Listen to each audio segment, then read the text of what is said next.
¿Qué hubiera pasado si un pequeño grupo de guerreros musulmanes jamás hubiese cruzado el estrecho de Gibraltar en el año 711?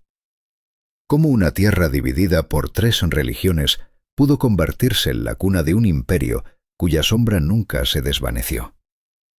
Esta es la historia de decisiones fatídicas, de miedo humano y de consecuencias irreversibles que marcaron el destino de España y el mundo entero.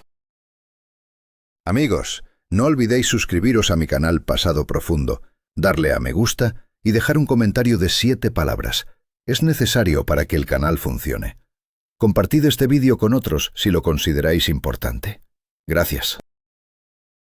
Imagina una península donde 3 culturas, 3 creencias, 3 mundos enteros se enfrentaban y encontraban en cada calle. Allí, entre el llamado del muezín, el repicar de las campanas cristianas y las plegarias en las sinagogas, se tejió una historia única, cruda y llena de contradicciones. Pero no fue solo un choque, fue una fusión explosiva que dio nacimiento a una era nueva y a una España reinventada. En el corazón de este drama estaba la llamada Reconquista, una lucha que duró siglos para recuperar unas tierras que parecían perdidas para siempre. Paradójicamente, la caída ante los moros se convirtió en el catalizador de un espíritu militar y religioso feroz, una mezcla de fervor, violencia y ambición imperial que definiría la identidad española hasta el día de hoy. Pero, ¿qué era realmente esta España? No un Estado moderno, sino un mosaico de pueblos y reinos enfrentados, gobernado por monarcas y nobles que peleaban por el poder. Los visigodos, que llegaron tras la agonía del Imperio Romano en el siglo V, trajeron consigo no solo sus armas, sino un cristianismo arriano que dividía a la sociedad en un rechazo sutil y persistente. La vida de la gran mayoría, los campesinos, era una cadena invisible de esclavitud y dependencia. Las ciudades que alguna vez brillaron bajo Roma se desmoronaban, el comercio se debilitaba y la educación sobrevivía solo en los pocos monasterios. Mientras tanto, la verdadera fuerza estaba en manos de señores locales, dejando al rey como una figura débil y vulnerable. Y sin embargo, España no estaba aislada. El Mediterráneo seguía siendo una arteria bulliciosa de comercio, un puente hacia África del Norte y más allá. A través del estrecho conectaban culturas, ideas y riquezas, alimentando la tensión cultural que pronto estallaría en un choque titánico. ¿Sabías que bajo el yugo visigodo convivían tradiciones olvidadas y saberes ancestrales? Traductores árabes devolvían a Europa los secretos de la antigüedad, mientras científicos de diferentes religiones colaboraban en proyectos comunes que sembraron las semillas del conocimiento moderno. Este tiempo no es solo una crónica de reyes y batallas. Es la historia de hombres y mujeres atrapados en un vórtice de fe, poder y supervivencia. Una España donde la coexistencia era tan frágil como inevitable, y donde la historia misma parecía pender de un hilo. Este es el relato del nacimiento de un imperio que cambió para siempre el mapa del mundo. De cómo una tierra herida por la guerra y dividida por la religión se convirtió en la forja de la llamada idea española. Una mezcla peligrosa de fanatismo religioso, valentía marcial y ansias de gloria que se expandiría más allá de los mares. Pero todo comenzó mucho antes, cuando en el siglo V las hordas visigodas atravesaron Europa con fuego y espada, estableciendo en Toledo un reino fragmentado, gobernado por nobles elegidos y marcado por constantes luchas por el poder. Un reino donde la unidad era un sueño lejano y la traición una amenaza constante. Los visigodos, aquí considerados bárbaros, eran vistos con desconfianza por las gentes romanizadas que seguían viviendo en esas tierras, lo que engendró un ambiente de odio reprimido y tensiones que la fragilidad política solo agravaba. La realidad es que la estabilidad era una ilusión, y la península ibérica un tablero donde se jugaban partidas de poder que marcarían el destino de millones. Un tablero en el que la llegada de un pequeño ejército musulmán cambiaría para siempre el curso de la historia. Y Europa estaba al borde de un cambio sísmico. Y en ese cruce de caminos, en la España medieval, la batalla por el alma de un continente comenzaba a desplegarse con una intensidad que nadie podría haber previsto. ¿Estás listo para descubrir cómo cada decisión, cada miedo y cada sacrificio tejieron el legado que aún hoy reverbera?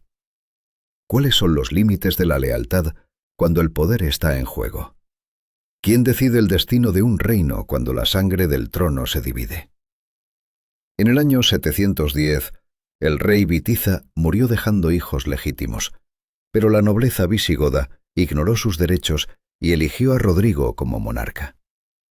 Esta decisión sembró la semilla de una guerra civil que desgarró el reino desde dentro. Y en medio de esta tormenta, algunos ojos se volvieron hacia el sur, hacia una fuerza emergente y desconocida: los musulmanes del norte de África. ¿Podría esta alianza ser la salvación o la perdición? En el corazón del siglo VII, una nueva potencia surgió con una rapidez imparable: los árabes unidos bajo la bandera del Islam.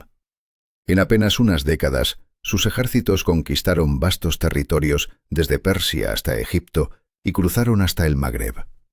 No habían llegado solo con espadas, sino con una fe que prometía justicia y orden absoluto. Esta religión, el Islam, con su monoteísmo estricto y reglas claras, atrajo a muchos, incluso a los bereberes, los habitantes nativos del Magreb, que hasta entonces se habían resistido a Roma y Bizancio. ¿Pero qué significaba esta unión para el futuro de estas tierras y sus gentes? El Islam avanzó imparable hasta las orillas del Atlántico, y solo un estrecho separaba este mundo nuevo del cristiano. En ese mismo instante, el reino visigodo se hundía en un conflicto sangriento por el poder. Mientras la nobleza elegía a Rodrigo, la fractura era profunda. El conde Julián, señor de Ceuta y aliado de los hijos de Bitiza, cometió un error fatal. Pidió ayuda a Musa ibn Nusair, gobernador musulmán del norte de África.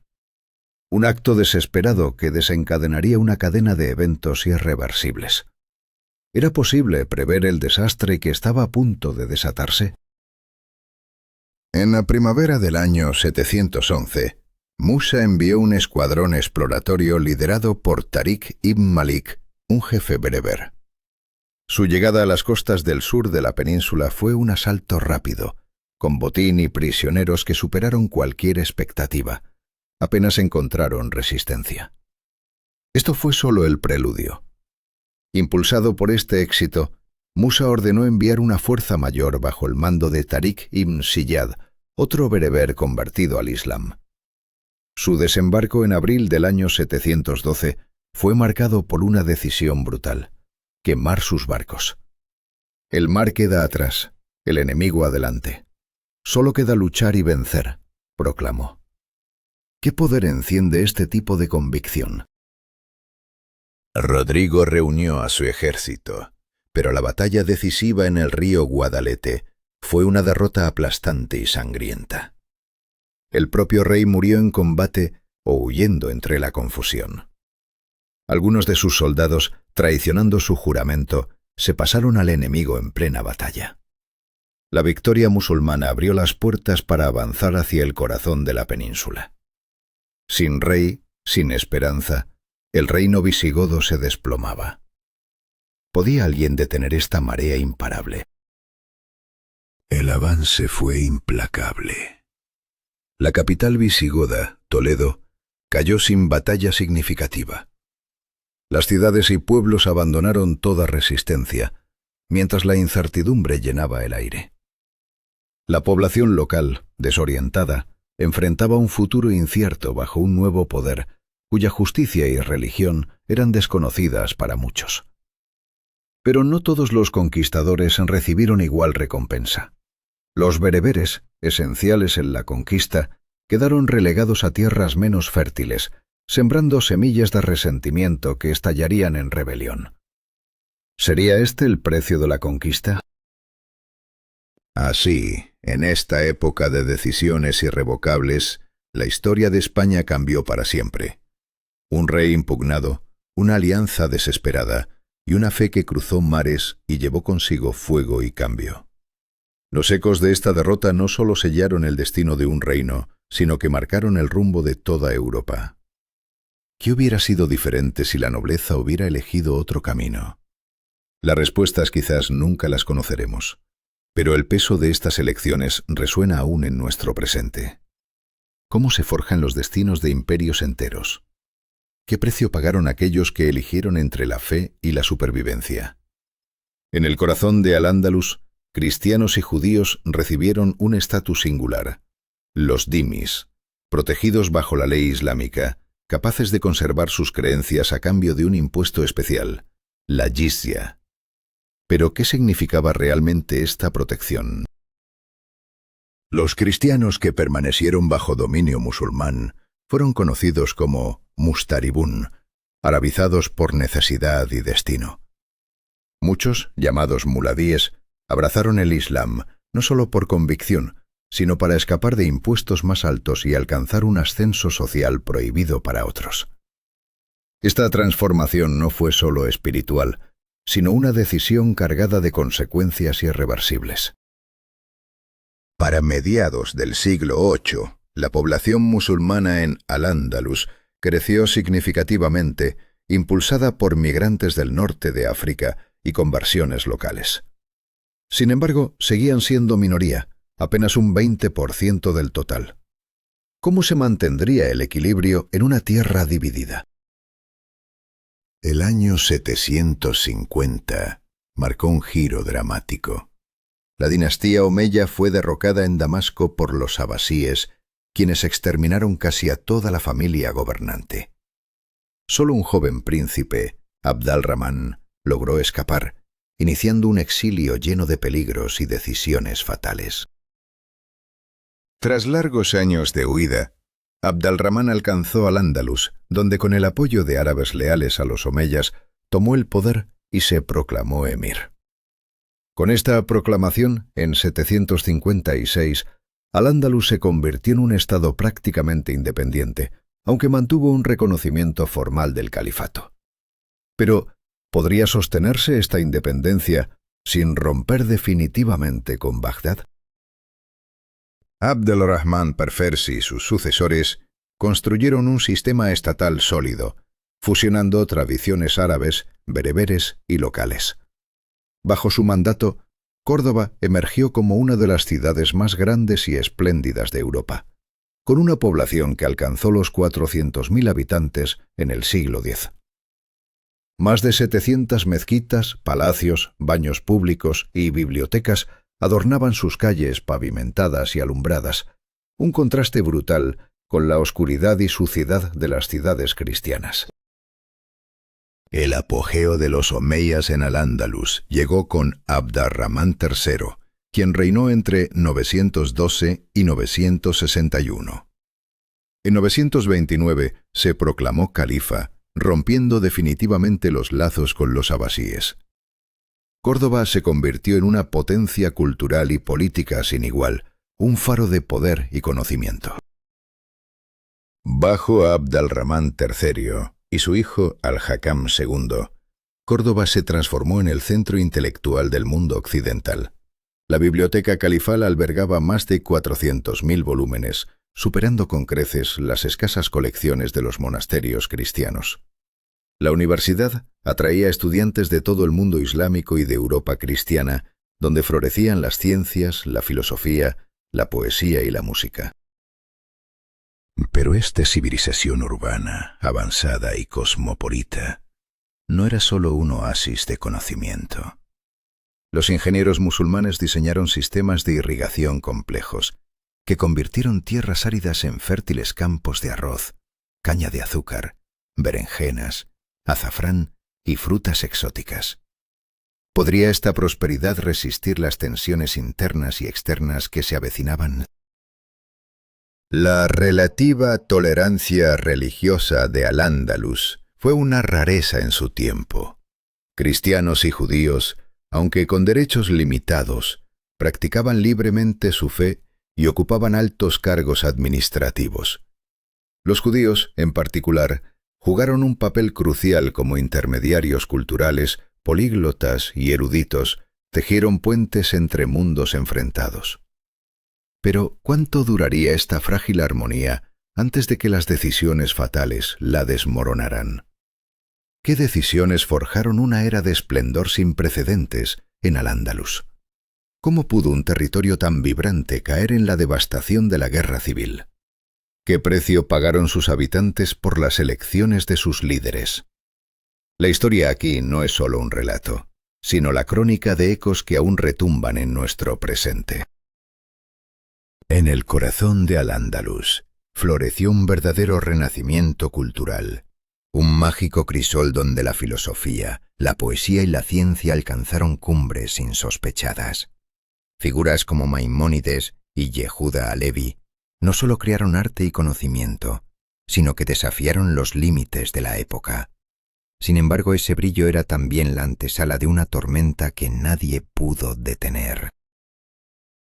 ¿Cómo una ciudad como Córdoba, con su majestuosa mezquita de columnas infinitas y arcos superpuestos, pudo convertirse en el símbolo de un mundo que parecía eterno? La mezquita, iniciada bajo Abd-ar-Rahmán I y embellecida por sus sucesores, reflejaba la unión de tradiciones romanas, bizantinas y persas.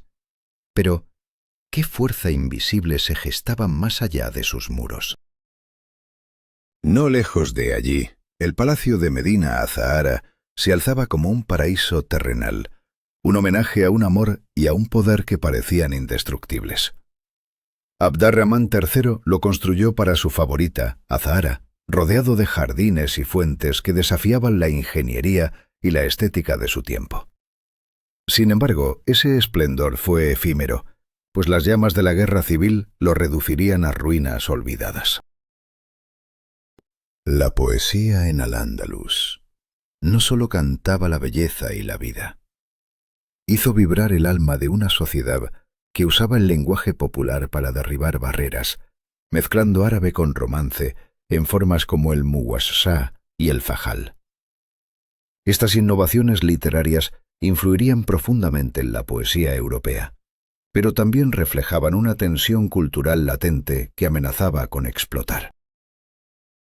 La música era el latido invisible que animaba las cortes de Córdoba y otras ciudades. Instrumentos como laúd, rabab y flauta llenaban el aire con sonidos que luego llegarían a Europa a través del árabe. Palabras como guitarra o rabel cuentan historias de un intercambio cultural vibrante, pero también de un equilibrio frágil entre la paz y el conflicto. En el ámbito científico, Al-Ándalus fue una usina de genialidad. Al-Idrisi creó mapas que desafiaron los límites conocidos. Ibn Zur y Ibn Rushd revolucionaron la medicina. Sus tratados cruzaron el Mediterráneo y se tradujeron al latín, iluminando Europa oscura. Pero, ¿qué sucedería cuando estas luces se vieran ensombrecidas por las guerras internas? La filosofía andalusí, con pensadores como Ibn Baja, Ibn Tufail y sobre todo Ibn Rushd, intentó fusionar Aristóteles con el Islam, un puente intelectual que modeló la escolástica europea y desafió dogmas. Tomás de Aquino mismo debatió con las ideas de Averroes, pero ¿hasta qué punto podían sobrevivir estas ideas en un mundo quebrantado por el conflicto? Una de las mayores legados fue la traducción de textos antiguos, preservando el conocimiento perdido de Aristóteles, Ptolomeo y Galeno. En Toledo, traductores transformaron esta herencia en un tesoro accesible para Europa, un salvavidas cultural. Pero esta luz también estaba amenazada por los terremotos políticos que comenzaban a fracturar Al-Ándalus. La vida cotidiana en Al-Ándalus desafiaba la realidad de la Europa cristiana. Baños públicos, higiene meticulosa, un nivel de bienestar insólito para la época. Sin embargo, bajo esta aparente estabilidad, se gestaba la sombra de un poder en ascenso, un líder militar que, con más de 50 campañas, desestabilizaría el delicado equilibrio y sembraría la semilla del caos. Este líder, un comandante implacable, no solo conquistó territorios, sino que saqueó San Santiago de Compostela, el corazón espiritual cristiano. Sus acciones, aunque brillantes en el campo de batalla, comenzaron a socavar las bases mismas del Emirato de los Omeyas, lanzando al Andalus hacia un abismo de guerras civiles y destrucción. ¿Qué lecciones quedan de este esplendor efímero? ¿Cómo un mundo que supo ser faro de cultura y ciencia pudo derrumbarse bajo el peso de sus propias decisiones? En la historia de Al-Ándalus, cada triunfo estuvo acompañado por un precio, cada avance amenazado por una sombra que se acercaba implacable, llevando al destino irreversible de una civilización al borde del abismo. ¿Puede un imperio desmoronarse por la muerte de un solo hombre? ¿Qué sucede cuando el poder se fragmenta y todos luchan por un trono vacío? Tras la muerte de Al-Mansur en el año 2002 y la de su hijo Abd al-Malik en el 2008, Al-Ándalus cayó en un abismo de caos. La guerra civil estalló, desgarrando la tierra en una lucha encarnizada por el título de califa. El destino del califato cordobés pendía de un hilo, mientras la unidad se desvanecía en la sombra de la ambición. Y entonces, en 1031, el califato fue oficialmente disuelto, fragmentando Al-Ándalus en un mosaico de reinos independientes. El poder se había dispersado, pero ¿a qué precio? La era de las taifas comenzó, un tiempo donde la división política era la norma, pero paradójicamente se alumbraba un renacer cultural sin igual. ¿Cómo es posible que en medio del caos florecieran las artes y las ciencias? Los reyes de pequeños estados no solo se enfrentaban en batalla, sino que competían por el prestigio de ser mecenas de poetas y sabios. Las cortes de Sevilla, Granada, Zaragoza y Toledo se convirtieron en faros de esplendor y refinamiento. Sin embargo, este brillo cultural ocultaba una debilidad mortal. La fragmentación política dejaba a los musulmanes vulnerables ante un enemigo implacable al norte. Los reinos cristianos, tras siglos de defensa, pasaron al ataque, iniciando la cruzada conocida como la Reconquista. Pero, ¿de dónde emergió esta resistencia que parecía inquebrantable? En las montañas del norte del península ibérica, en Asturias y Cantabria, surgió un pequeño reino cristiano que jamás fue conquistado por los moros. Allí, en el año 722, el noble visigodo Pelayo derrotó a las tropas musulmanas en la batalla de Covadonga. Aunque la batalla fue pequeña, en la memoria histórica española se convirtió en el símbolo del inicio de la Reconquista. La cueva de la Virgen de Covadonga, donde Pelayo y sus guerreros oraron antes de la batalla, se erigió en santuario nacional, un lugar donde el destino de una nación se decidió. Asturias comenzó como un reino diminuto y empobrecido, encajonado entre montañas y mar, pero sus líderes no se rindieron. Poco a poco su territorio se expandió hacia el sur y el oeste, fundando fortalezas en lo que hoy es León y el norte de Portugal. Mientras tanto, al noreste de la península, otro reino cristiano emergía en las montañas de los Pirineos, Navarra. Al principio sus gobernantes se debatían entre francos y moros, pero con el tiempo Navarra se convirtió en un actor clave en la Reconquista. Con Sancho III el Grande, que reinó desde 1004 hasta 1035, Navarra alcanzó su apogeo, extendiendo su dominio sobre gran parte de la España cristiana. Pero tras su muerte, la división de sus tierras sembró nuevas tensiones que cambiarían el curso de la historia. Sus hijos heredaron fragmentos del poder. García tomó Navarra. Fernando se convirtió en rey de Castilla, que se había independizado de León, y Ramiro, hijo ilegítimo, gobernó Aragón, que también se alzó como reino independiente. Así nacieron los pilares cristianos que protagonizarían la lucha por la península. Pero el mapa político siguió cambiando, marcado por alianzas y conquistas. En 1037, Fernando I unió León y Castilla bajo una sola corona, y en 1094, el conde barcelonés Ramón Berenguer IV se casó con la heredera de Aragón, iniciando la unión de Aragón y Cataluña. Al oeste, en 1143, Portugal se separó de León y Castilla para formar su propio reino. El siglo XI fue un punto de inflexión donde las decisiones tomadas en medio de la guerra y el caos definieron el destino de la península. La caída del califato cordobés y la fragmentación de las taifas crearon una ventana de oportunidad para la expansión cristiana. En 1085, Alfonso VI, rey de Castilla y León, conquistó Toledo, la antigua capital visigoda. Esta victoria no solo fue estratégica, sino que simbolizó el avance imparable de la reconquista. Pero la amenaza musulmana no desapareció. Los gobernantes de Al-Ándalus, conscientes del peligro, buscaron ayuda en el norte de África, llamando a los almorávides, una dinastía bereber religiosa y guerrera. El destino estaba lejos de decidirse. ¿Sería la llegada de los almorávides el último giro en esta epopeya de poder y fe? ¿Podía la península resistir las mareas cambiantes que amenazaban con arrastrar a todos hacia la destrucción? La reconquista se transformaba en una lucha titánica, donde cada decisión, cada alianza, se convertía en una apuesta irreversible. El futuro de Al-Ándalus y de los reinos cristianos pendía de un hilo, mientras el reloj de la historia avanzaba con implacable velocidad. El drama apenas comenzaba. ¿Quién decide el destino de un pueblo cuando la fe se convierte en arma? ¿Cómo puede una sola batalla cambiar el curso de una civilización? En el año 1886, fanáticos que profesaban una versión estricta del Islam cruzaron el estrecho y destrozaron al ejército de Alfonso VI en la batalla de Sagrajas.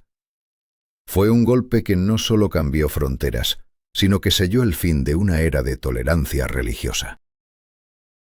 Los almorávides, tras su victoria, sometieron la mayoría de taifas, restaurando la unidad de Al-Ándalus, pero a un precio terrible. La convivencia pacífica se desvaneció.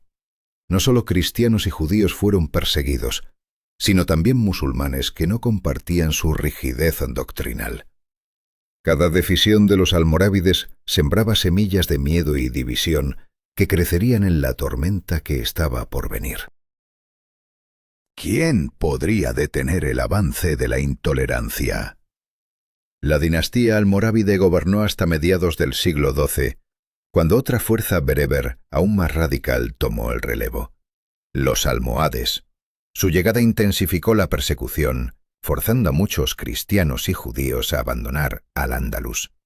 La intolerancia se convirtió en ley y el futuro de la región pendía de un hilo. Pero la reconquista no se detuvo.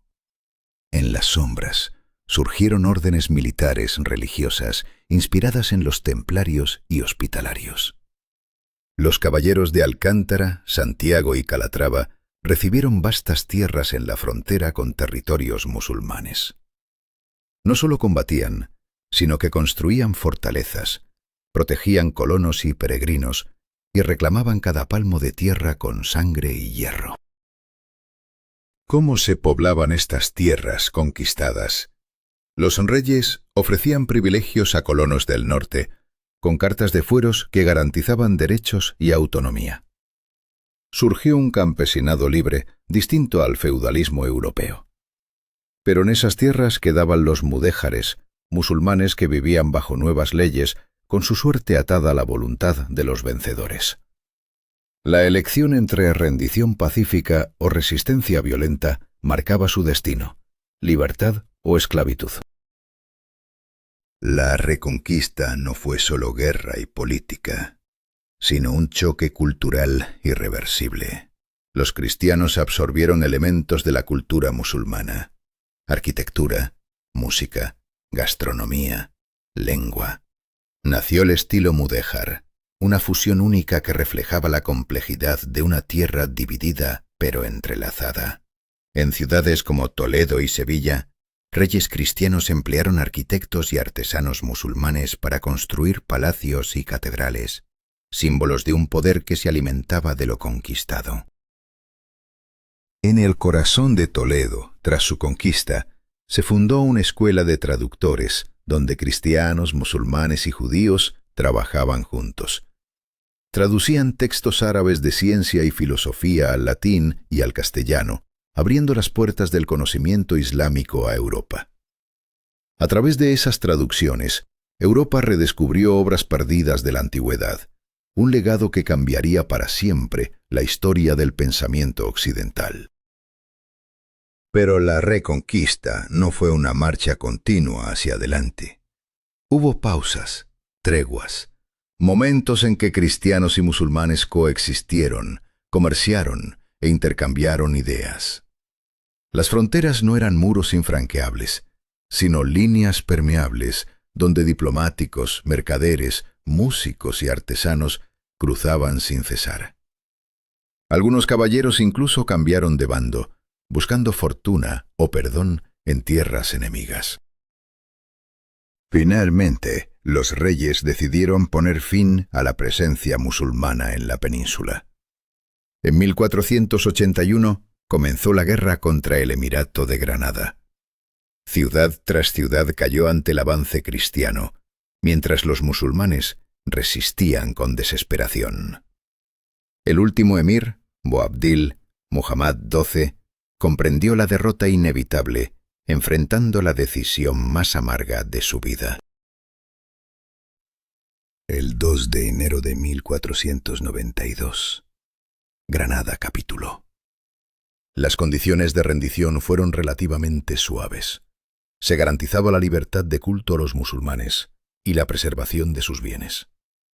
Pero esa tregua era solo el último aliento antes de un cambio irreversible. La historia estaba a punto de cerrar un capítulo lleno de decisiones fatales y consecuencias que resonarían por siglos. ¿Quién determina el destino de una nación cuando todo parece perdido? ¿Qué costo tiene la lealtad a la fe y al poder? Boabdil, el último rey nazarí, decidió abandonar la Alhambra y marcharse al exilio en el norte de África. Al volverse por última vez hacia Granada, desde el paso que desde entonces se llamaría el suspiro del Moro, sus lágrimas sellaron el fin de una era. Pero aquel suspiro no fue solo de derrota, sino el preludio de un cambio irreversible que estremecería a toda España. Su madre lo confrontó con una sentencia que aún resuena. Lloras como mujer lo que no supiste defender como hombre. Estas palabras no solo marcan un reproche personal, sino una metáfora de la crisis de un reino desmoronándose. 800 años de presencia musulmana en España habían terminado, y con ello, la reconquista concluía. Sin embargo, ese cierre era solo el inicio de una nueva e implacable historia de poder y conquista. 1492 no fue un año cualquiera. Mientras la bandera castellana ondeaba en Granada, otro hombre tomaba rumbo hacia lo desconocido. Cristóbal Colón, respaldado por Isabel la Católica, se lanzó al océano con la promesa de abrir un nuevo mundo. Este viaje marcaría el comienzo de la era de los grandes descubrimientos geográficos y la expansión imparable de la corona española. La unión de Castilla y Aragón, el fin definitivo de la reconquista y el descubrimiento de América, tejieron el entramado de la primera verdadera potencia global, el Imperio Español. Pero ¿cómo construir un imperio sobre las ruinas de un país fragmentado? Isabel y Fernando enfrentaron una maraña de problemas internos heredados de un pasado de luchas intestinas. Fortalecer la autoridad real se convirtió en su prioridad más urgente. Reducir los privilegios de la nobleza, reformar la administración estatal, crear un ejército permanente. Cada paso era una apuesta contra el caos. En medio de estas reformas, la economía se volvió una herramienta clave. Nuevos impuestos, control riguroso y un orden financiero nunca antes visto en la península. Pero la verdadera arma para centralizar el poder fue la Iglesia. Isabel y Fernando obtuvieron del Papa la facultad de nombrar obispos y altos cargos eclesiásticos, dominando así un instrumento crucial para sus fines políticos. Sin embargo, esa alianza con el poder espiritual también sembró semillas de miedo y represión. En 1478, bajo su impulso, se estableció la Inquisición en España, un tribunal destinado a erradicar la herejía, pero que pronto se convirtió en símbolo oscuro del terror religioso. Al principio su objetivo fueron los conversos judíos sospechosos de mantener su fe secreta, pero la red pronto se extendió a los moriscos y a quienes cuestionaban las doctrinas cristianas. Aunque la Inquisición fue más rigurosa y sistemática que otras instituciones similares en Europa, y siguió procedimientos legales que para la época podían considerarse humanitarios, su impacto social fue devastador. Miles de personas fueron víctimas, y una atmósfera de desconfianza y miedo se apoderó de la sociedad, especialmente entre los conversos, los moriscos y pensadores independientes. El terror no fue solo en las cárceles. La amenaza de la Inquisición expulsó a numerosos intelectuales, médicos y financieros, dejando a España empobrecida en talento. Pero la decisión más drástica y dolorosa llegaría en marzo de 1492, cuando los reyes católicos decretaron la expulsión de los judíos. El edicto exigía que en 4 meses todos los judíos debían convertirse al cristianismo o abandonar el reino. Entre 50 y 200.000 personas eligieron el exilio, buscando refugio en África del Norte, el Imperio Otomano, Italia y otros puntos del mundo. Esta diáspora significó un golpe económico severo para España, que perdió artesanos cualificados, comerciantes y banqueros que habían sustentado ciudades enteras. ¿Vale la unidad religiosa más que la prosperidad económica? Para Isabel y Fernando, la respuesta fue un sí rotundo, un compromiso con un ideal de homogeneidad espiritual que eclipsaba la riqueza material. Pero la historia juzgaría estas decisiones como el comienzo de una era de exclusión y conflicto profundo. Los moriscos, quienes serían expulsados más tarde, vivieron una espera tensa, una condena diferida que solo aumentó la fragilidad social. En este entramado de poder, miedo y vigilancia, España se preparaba para su transformación en un imperio, pero también sembraba las semillas de sus futuras heridas. Así, entre lágrimas, decretos y exilios, se forjaba una nación distinta, con un legado de decisiones irrevocables y consecuencias duraderas. La historia de España, en aquel punto de inflexión, es un relato de humanidad enfrentada a sus peores temores, donde cada elección abría una puerta hacia lo desconocido y lo inevitable. ¿Hasta dónde puede llegar el poder cuando decide imponer una sola fe? ¿Qué destino aguarda a miles de almas forzadas a elegir entre la conversión o el exilio? En 1499, apenas 7 años después de la caída de Granada, el edicto fue claro. Todos los musulmanes de Castilla debían bautizarse o abandonar la tierra que habitaban. La promesa inicial de libertad religiosa se desvanecía en un mar de miedo y coerción. Pero la historia no se detuvo allí.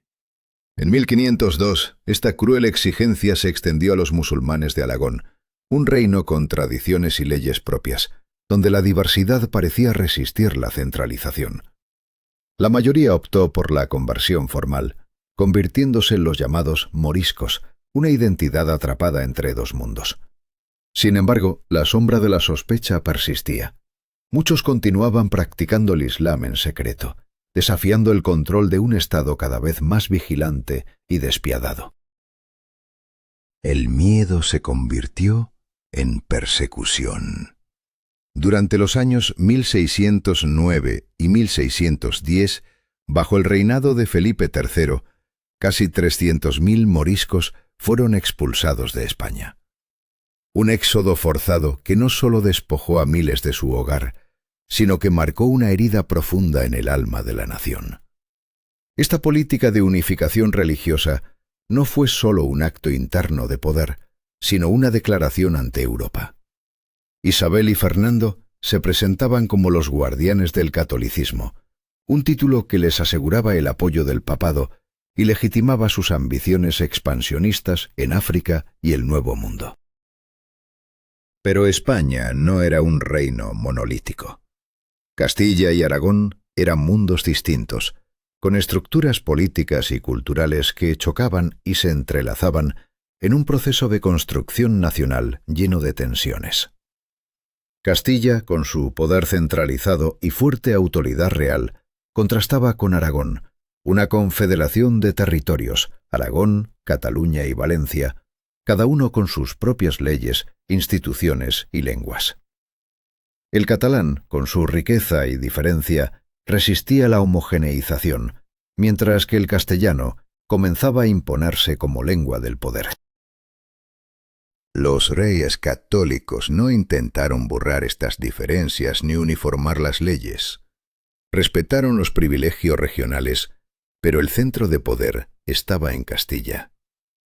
La administración y el modelo castellano se extendían lentamente como una marea que arrastraba todo a su paso. En 1492, Antonio de Nebrija publicó la primera gramática del castellano dedicada a Isabel. En su dedicatoria escribió que el idioma siempre había sido el compañero inseparable de un imperio. Así, el castellano comenzó su viaje para convertirse en la lengua de un vasto imperio que se extendía más allá de Europa. La política exterior de los reyes católicos fue un juego de alianzas y matrimonios estratégicos, buscando asegurar la seguridad y la influencia de España en Europa y el Mediterráneo. Sus hijas fueron casadas con reyes de Portugal, Inglaterra y las tierras de los Habsburgo. El príncipe Juan, heredero de la corona, unió su destino con Margarita de Austria, hija del emperador Maximiliano I. Pero el destino, cruel y caprichoso, se interpuso. Juan murió joven y sin herederos, dejando el trono en manos de su hermana Juana, conocida como la Loca por su enfermedad mental. El matrimonio de Juana con Felipe el Hermoso, hijo de Maximiliano, fue el punto de inflexión. Su hijo, Carlos, heredó un imperio que abarcaba España, los Países Bajos, territorios italianos y centroeuropeos, además de las nuevas colonias americanas. En 1519 fue elegido emperador del Sacro Imperio Romano Germánico como Carlos V. Su figura encarnaba la complejidad y el peso de un poder que parecía inabarcable. Carlos V fue un monarca europeo en toda su dimensión. Nacido y criado en los Países Bajos, hablaba francés y neerlandés, pero su destino estaba ligado a España, una nación profundamente católica y el baluarte de la Contrarreforma. Su misión era clara y peligrosa: proteger la Iglesia católica y combatir el avance del protestantismo. La lucha por Italia, iniciada bajo los reyes católicos, adquirió una nueva dimensión, enfrentando a los Habsburgo contra Francia, cuyo rey Francisco I reclamaba territorios como Nápoles y Milán. Las guerras entre Carlos V y Francisco I fueron brutales y decisivas, una batalla por el control de Europa y el alma del continente. Cada victoria y derrota moldeaba el destino no solo de reinos, sino de millones de vidas atrapadas en la vorágine de decisiones irreversibles. Así comenzaba una era de poder, miedo y ambición que definiría el curso de la historia española y europea para siempre. ¿Qué determina el destino de una gran dinastía? ¿Son las decisiones de un solo hombre o los ecos implacables de siglos de conflicto? En 1525, la batalla de Pavía marcó un punto de inflexión trágico. El ejército francés fue aplastado y el propio Francisco I cayó prisionero. Pero ese no fue el final, sino apenas el inicio de una lucha que se prolongaría por más de un siglo entre los Habsburgo y las casas de Valois y Borbón. La guerra no conocía tregua, y la sombra de la traición y el conflicto se extendía sobre Europa. ¿Cómo resistirían esas tierras desgarradas por la ambición? En el este, Un nuevo enemigo emergía con una fuerza imparable: el Imperio Otomano, bajo el mandato del sultán Solimán el Magnífico. Su poderío alcanzaba su cenit y su amenaza pendía sobre las fronteras orientales de la corona. La caída de Belgrado y el cerco a Viena mostraban una ambición desmedida, mientras en el Mediterráneo el almirante Hayreddin Barbarroja desafiaba a las flotas españolas y genovesas. No era solo una guerra por el territorio, sino un choque titánico entre dos mundos: el cristianismo contra el islam. ¿Podría el imperio europeo soportar esa embestida religiosa y militar? La carga que soportaba el emperador Carlos V era colosal. A pesar del flujo constante de plata y oro provenientes de las Américas, las guerras interminables drenaban sus arcas. La necesidad de fondos era tal que tuvo que recurrir a los banqueros, hipotecar ingresos futuros y vender cargos y privilegios. El Estado se hundía en una deuda astronómica, mientras los rostros del poder se teñían de desesperación. ¿Cómo enfrentaría un hombre tan poderoso una crisis tan implacable? ¿Podría sostener un imperio al borde del colapso? Agotado por enfermedades y derrotas, Carlos V tomó una decisión irrevocable en 1556. Abdicó. Dividió su vasto imperio entre su hijo Felipe, quien recibió España, los Países Bajos, las tierras italianas y las colonias, y su hermano Fernando, que heredó las tierras austríacas y el título imperial. Carlos se retiró a un monasterio en Extremadura, donde moriría 2 años después, dejando tras de sí un legado quebrado y fragmentado. ¿Sería esta partición el principio del fin para una de las mayores potencias del mundo? Felipe II heredó un imperio inmenso, pero también una carga insoportable. A diferencia de su padre, era un rey de España antes que emperador, criado bajo el sol ibérico, hablando español y casi nunca dejando la península. Su reinado sería la cúspide del poder español, la edad dorada de un imperio que parecía invencible. Trasladó la capital a Madrid, una ciudad pequeña en el corazón de la península, que pronto se convirtió en un símbolo de su dominio.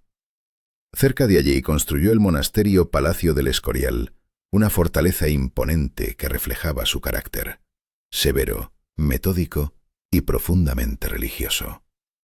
Pero ¿podía esta rigidez proteger un imperio sacudido por el fuego de la rebelión y la herejía? Felipe II, ferviente católico, se lanzó a una cruzada para defender la fe.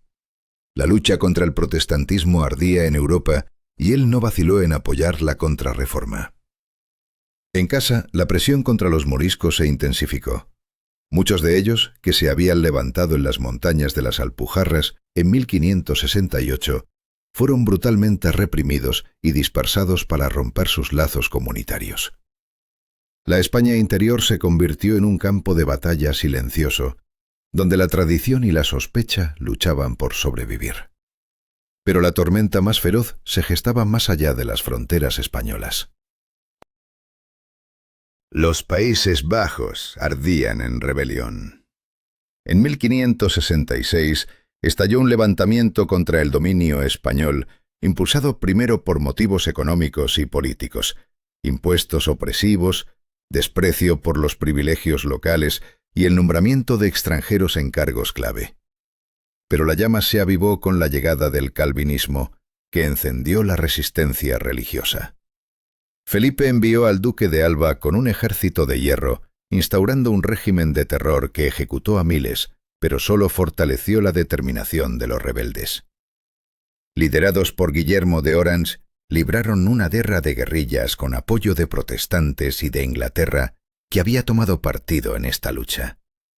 En 1581, las provincias del norte declararon su independencia, formando la República de las Provincias Unidas. El imperio comenzaba a fragmentarse. ¿Sería posible contener la marea de la libertad? Inglaterra, bajo el reinado de Isabel I, se convirtió en el antagonista implacable. apoyando a los rebeldes neerlandeses y alentando a piratas como Francis Drake a atacar los barcos y colonias españolas, era un enemigo astuto y decidido. En 1588, Felipe II lanzó una de las mayores apuestas de su reinado, la Armada Invencible, una flota destinada a someter a Inglaterra y a restaurar la hegemonía española. Pero el destino tenía otros planes para esta colosal empresa, que pondría a prueba no solo la fuerza militar, sino la voluntad misma del imperio. ¿Triunfaría Felipe en esta batalla decisiva o se enfrentaría a una derrota que cambiaría el curso de la historia? ¿Cómo pudo un imperio tan vasto y poderoso enfrentarse a un desastre tan devastador? Felipe II, soberano de una corona que parecía abarcar el mundo, lanzó contra Inglaterra su enorme y temible armada. Pero la ambición chocó con la realidad. Devastadores naufragios y la implacable resistencia del mar y el enemigo diezmaban la flota. ¿Qué precio pagaría España por este fracaso? La derrota no solo fue un golpe militar, sino un terremoto para el prestigio español y sus arcas. Mientras el rugido de cañones y tempestades silenciaba la armada, la estabilidad financiera del reino se tambaleaba. En medio de esta tormenta de pérdidas, Felipe II encontró un respiro fugaz en la batalla de Lepanto, donde don Juan de Austria, su hermanastro bastardo, infligió un golpe simbólico a la expansión turca. ¿Podría esta victoria equilibrar la balanza o solo intensificaría las tensiones? El año 1580 marcó un nuevo capítulo con la anexión de Portugal tras la muerte del rey Sebastián en tierras marroquíes. Esta unión no solo cerró la brecha política en la península ibérica, sino que amplió el vasto imperio colonial español a regiones de Brasil, África y Asia. ¿Era esta conquista una bendición o una pesada carga destinada a desatar futuros conflictos? Al final del reinado de Felipe II, el imperio español había alcanzado su máxima extensión territorial, desde Europa hasta los confines de América, África y Asia. Se decía que sobre sus dominios nunca se ponía el sol. ¿Pero qué costaba sostener un imperio tan vasto? ¿Hasta dónde podían estirarse las manos de un monarca sin romperse la codicia y el desgaste? En el corazón del imperio, América se convirtió en la joya de la corona. Los conquistadores como Cortés y Pizarro no solo derrotaron imperios ancestrales, sino que sembraron un sistema basado en explotación despiadada de recursos y pueblos originarios. Con minas como Potosí y Zacatecas, el flujo de plata inundó Europa, provocando una revolución de precios e inflación. ¿Sería esta bonanza la semilla de una crisis oculta? La compleja administración colonial giraba en torno al Consejo de Indias en Madrid, gobernando vastos territorios divididos en virreinatos. Aunque las leyes nuevas de 1542 intentaron limitar la esclavitud indígena, la realidad ignoró con frecuencia estas normas. El poder y la codicia prevalecieron, dejando un legado ambiguo de justicia y opresión. ¿Cómo se mantuvo este frágil equilibrio sin estallar en rebelión? La Iglesia se erigió como una fuerza protectora y evangelizadora en un mundo nuevo y hostil. Misioneros, jesuitas, franciscanos y dominicos no solo difundieron el cristianismo, sino que crearon escuelas, hospitales y comunidades protegidas como las Reducciones de Paraguay. Sin embargo, estas acciones coexistían con la explotación y el sufrimiento. ¿Podía la fe salvar a un mundo condenado por la ambición y el poder? La economía colonial giraba en torno a la extracción de metales preciosos y la producción agrícola para la exportación: azúcar, tabaco, cacao, índigo. Las colonias, concebidas como meras fuentes de materias primas y mercados para los productos españoles, veían estancarse su desarrollo industrial y artesanal. Este desequilibrio sembró las semillas de una dependencia fatal. ¿Sería este modelo sostenible o el principio del declive inevitable? ¿Qué define una identidad? ¿Es la lengua, la tierra o el corazón? En las vastas colonias americanas, una nueva cultura comenzó a nacer, diferente y distante de la metrópoli española. Los criollos, aunque mantenían el idioma español y muchas tradiciones, se sentían cada vez menos españoles y cada vez más americanos. Esta transformación silenciosa, casi imperceptible, sembró las semillas de una lucha que cambiaría el curso de la historia, la independencia en el siglo XIX. Pero, ¿cómo pudo España, en su apogeo, permitir que esta grieta creciera en sus dominios? España vivió su llamado Siglo de Oro, una época de poder político y militar sin precedentes, pero también de un esplendor cultural sin igual. Desde el siglo XVI hasta principios del XVII, artistas y escritores cristalizaron una herencia compleja. Entre la Reconquista, la influencia del mundo musulmán, el Renacimiento y la Contrarreforma. Sin embargo, detrás de este brillo se ocultaba una tensión latente, una contradicción entre el legado del pasado y las ideas nuevas que empezaban a cuestionar el orden establecido. En la literatura, el Siglo de Oro comenzó con un florecimiento de la poesía. Garcilaso de la Vega, soldado y cortesano, introdujo en España formas italianas como el soneto y la canzona, abriendo puertas a la innovación. Fray Luis de León combinó la tradición clásica con una profunda espiritualidad, mientras que San Juan de la Cruz y Santa Teresa de Ávila crearon una poesía mística, buscando la unión del alma con Dios. Estas voces no solo enriquecieron la lengua, sino que también reflejaron una inquietud interna, una lucha por entender el alma humana. Pero fue en la prosa donde se marcó un antes y un después con Don Quijote de la Mancha, de Miguel de Cervantes. Más que una sátira a los libros de caballerías, la historia de aquel caballero delirante y su fiel escudero Sancho Panza es un profundo examen de la tensión entre idealismo y realidad, entre fantasía y sentido común. Esta obra maestra no solo revolucionó la narrativa europea, sino que también capturó la esencia de una época que oscilaba entre el sueño y la despiadada verdad.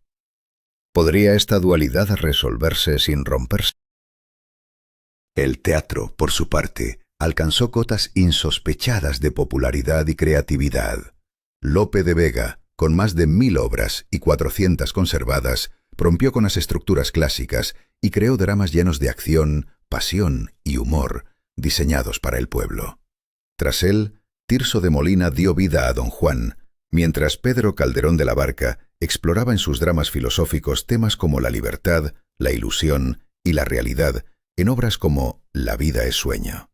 El teatro no era solo entretenimiento, era un espejo de la sociedad, un campo de batalla ideológico donde se disputaban los valores de honor, fe, lealtad al rey y valentía. En la pintura, el Siglo de Oro cobró vida con maestros como El Greco, José de Rivera, Francisco de Zurbarán y, por supuesto, Diego Velázquez. El Greco, griego de origen, fusionó las tradiciones bizantina, italiana y española en un estilo único, con figuras alargadas y colores intensos, creando una atmósfera de exaltación espiritual.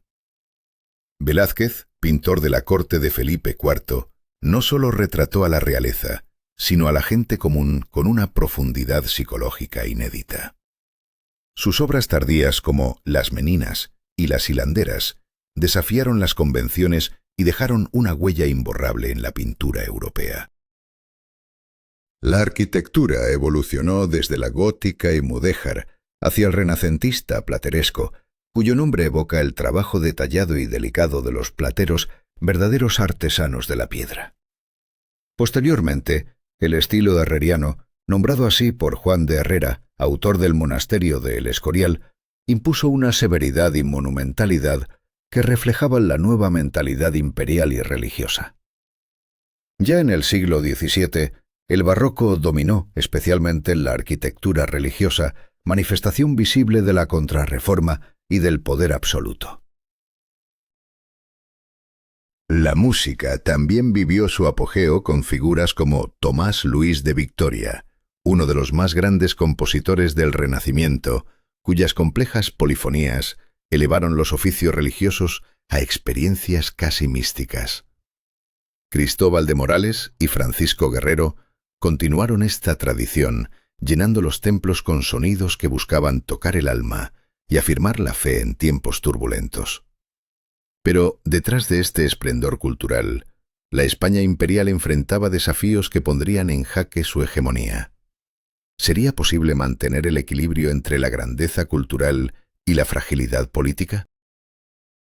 Cada obra, cada nota, cada piedra tallada era también un reflejo de decisiones irrevocables, de miedos y esperanzas, de un imperio que sentía cómo su poder comenzaba a desvanecerse. En las colonias, la identidad americana emergía con fuerza, desafiando la autoridad de un imperio que se aferraba a su pasado dorado. España, en su siglo de oro, produjo un legado eterno, pero también sembró las grietas profundas que darían lugar a la transformación y al conflicto. El destino estaba en juego, marcado por la tensión entre lo viejo y lo nuevo, entre el ideal y la realidad. ¿Quién ganaría esa batalla de almas y naciones? ¿Quién decide el destino de un imperio? ¿Cómo las decisiones de unos pocos pueden condenar a millones? ¿Felipe II sabía en verdad el precio de sus guerras? La riqueza inundaba España con el flujo constante de plata americana. Pero ¿acaso esa abundancia era una bendición o una maldición? Mientras el oro entraba, la economía comenzaba a desangrarse en silencio, y la sombra del colapso se extendía con cada bancarrota estatal anunciada. Todo parecía grandioso, pero bajo la superficie, la crisis se cocía a fuego lento, lista para desatar su furia. En el corazón de la cultura del siglo de oro, una contradicción brutal, una fe profunda y una realidad implacable. Los músicos de la vihuela tocaban melodías que acompañaban a letras cargadas de devoción y humanidad. Poesía religiosa que usaba el lenguaje del amor terrenal para expresar el amor divino. Pero esa misma España que veneraba a sus santos también mostraba en sus cuadros la crudeza palpable del cuerpo humano. ¿Cómo coexistirían la ortodoxia católica y la expresión artística sin caer en la herejía? La Inquisición, implacable, vigilaba cada obra, cada palabra, con ojos de halcón. ¿Qué precio pagaron los intelectuales por sus convicciones? Fray Luis de León, encarcelado por traducir el Cantar de los Cantares al castellano, símbolo de un conflicto eterno entre la libertad del pensamiento y el dogma. Al mismo tiempo, muchos de los grandes artistas y escritores eran religiosos o incluso colaboradores de la propia Inquisición. La paradoja de un poder que, sin querer, impulsaba el arte mientras lo reprimía. ¿Era esta tensión la fuerza vital de la cultura española o su condena silenciosa? La decadencia económica avanzaba implacable. Felipe III, menos hábil que su padre, entregó el poder a su favorito, el duque de Lerma, mientras él se perdía en placeres y evasiones. El golpe más cruel llegó con la expulsión de los moriscos en 1609, una comunidad esencial para la agricultura valenciana y aragonesa. La tierra quedó sin manos productivas y la economía regional se desplomó.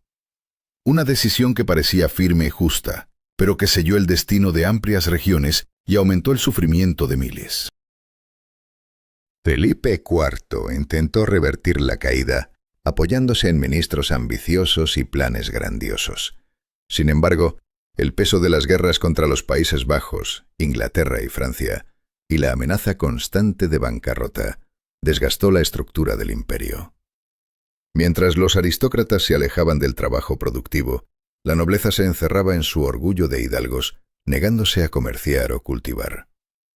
El campo languidecía, y el poder real se desangraba en gastos inútiles y corrupción. ¿Camino inevitable hacia el colapso o error evitable? La concentración de tierras en manos de la aristocracia y la Iglesia ahogaba cualquier intento de renovación agrícola. Los pastos para ovejas crecían en vastedad a costa de cultivos útiles, mientras las ciudades y colonias absorbían a campesinos desesperados en busca de futuro. España, rica en historia y cultura, veía cómo su sociedad se fracturaba, atrapada entre el esplendor artístico y la decadencia material. ¿Podía un imperio sostenerse solo con símbolos y representaciones mientras su base se desmoronaba? Finalmente, el ascenso de Felipe V, nieto de Luis XIV, marcó un cambio brutal, el fin del imperio más allá de la península ibérica. La pérdida de territorios en Europa selló el declive visible de España. Pero, ¿fueron esas derrotas inevitables o el resultado de una cadena de decisiones fatales, una tras otra, entrelazadas por la codicia, la arrogancia y el miedo? La historia de un imperio que brilló con luz intensa para luego desplomarse en su propia sombra. Esta es la historia de un imperio que eligió sus caminos entre la fe, el arte y el agotamiento económico. De hombres atrapados en decisiones irrevocables, de miedos que cerraron puertas y abrieron abismos. De un pueblo que vio cómo su grandeza se desvanecía bajo el peso de sus contradicciones. Un relato donde cada elección fue un eco del destino y cada paso un punto de no retorno. ¿Qué podemos aprender de aquel legado de gloria y caída? El tiempo de las respuestas ha llegado. ¿Qué llevó al colapso de una de las mayores potencias de Europa? Cómo las decisiones tomadas en palacios y consejos afectaron a millones. ¿Por qué un imperio que parecía invencible empezó a desmoronarse? La respuesta está en una encrucijada de políticas rígidas, crisis económicas y miedos profundos que marcaron para siempre el destino de España. Las gentes del siglo XVI y XVII enfrentaron un sistema mercantil estrangulado por las gélidas garras de las gildeas que controlaban la producción con mano de hierro. Estas instituciones, lejos de fomentar la innovación, congelaron el avance industrial, dejando España rezagada mientras nuevas ideas surgían en otras tierras. La inflación galopante y los impuestos asfixiantes encarecieron los productos españoles, minando la competitividad en un mercado global. Y mientras el oro y la plata americanas cruzaban el Atlántico, no enriquecían a la metrópoli, sino que se desviaban hacia los bolsillos de banqueros genoveses, holandeses, ingleses y franceses, quienes controlaban el comercio colonial. La riqueza se escapaba y con ella el poderío español comenzaba a desvanecerse. Pero la crisis no era solo económica.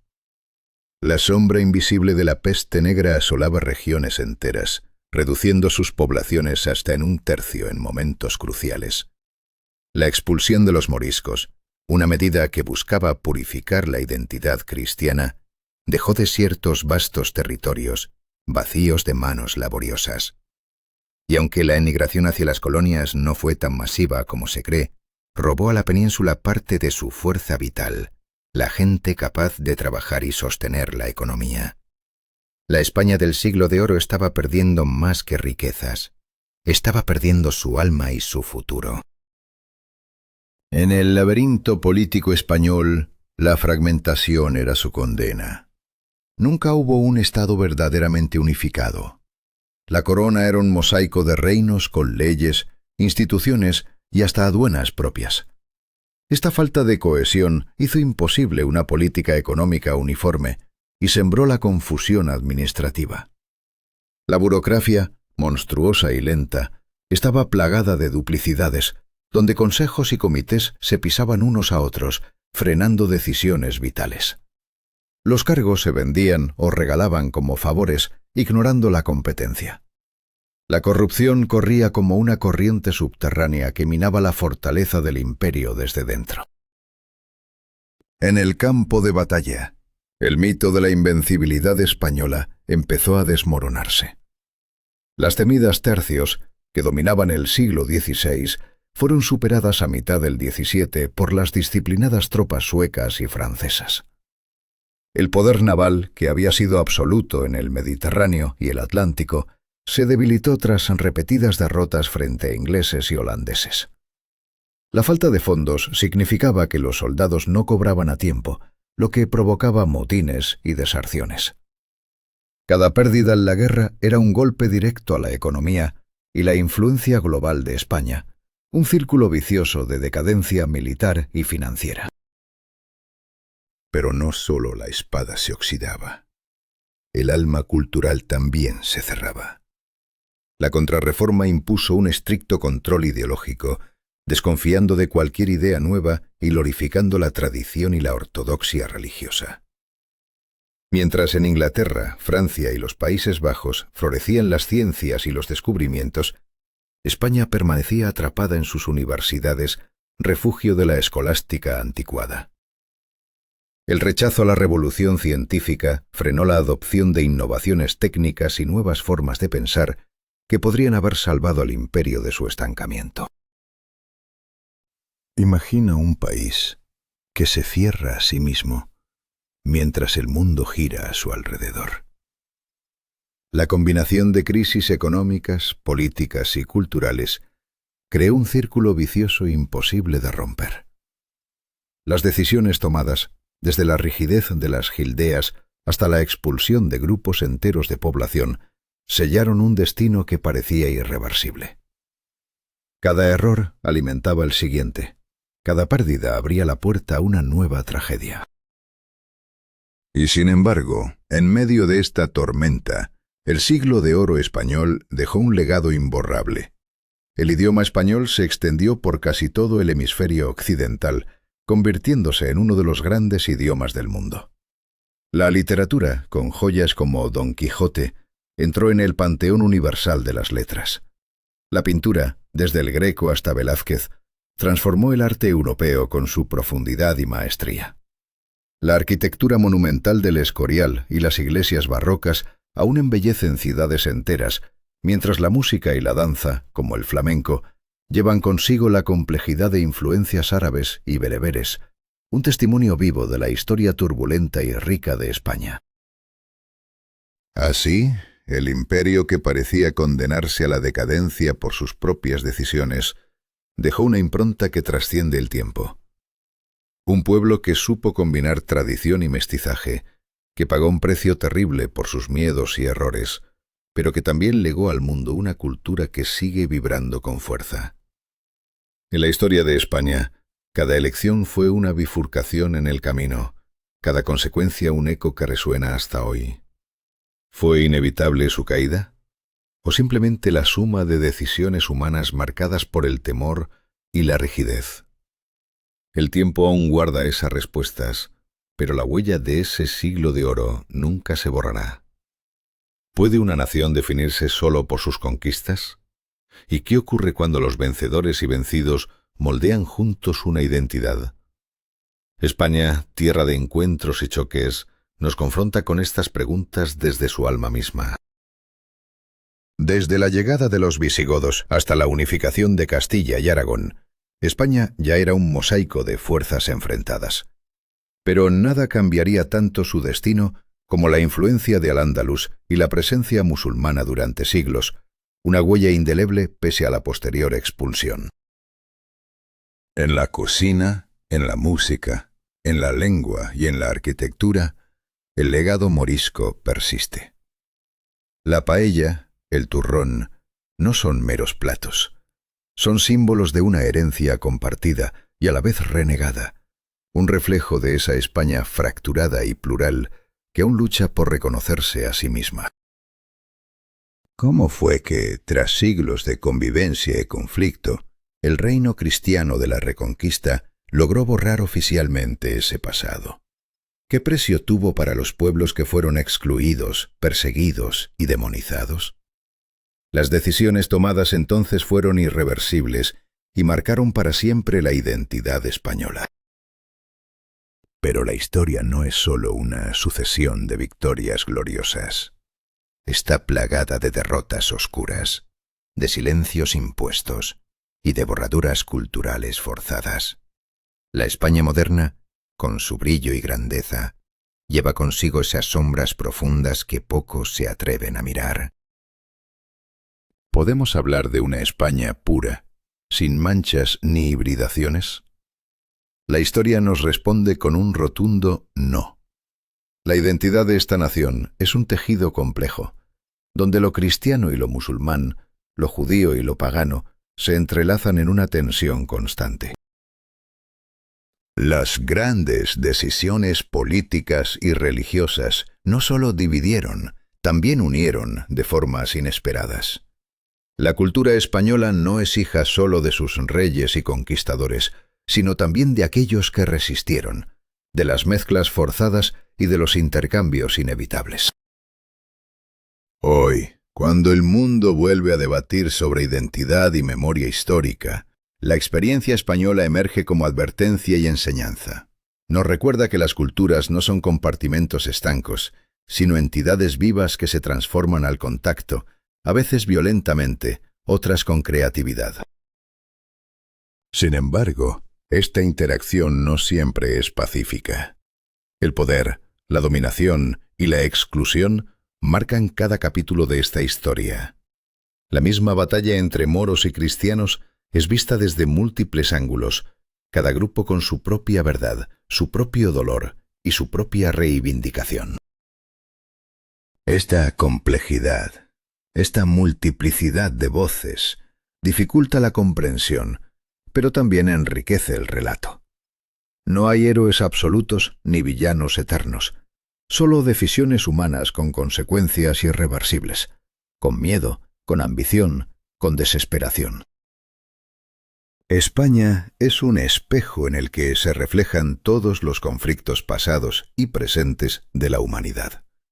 Un lugar donde la historia no es línea recta, sino un mar turbulento de logros y catástrofes, de encuentros y enfrentamientos.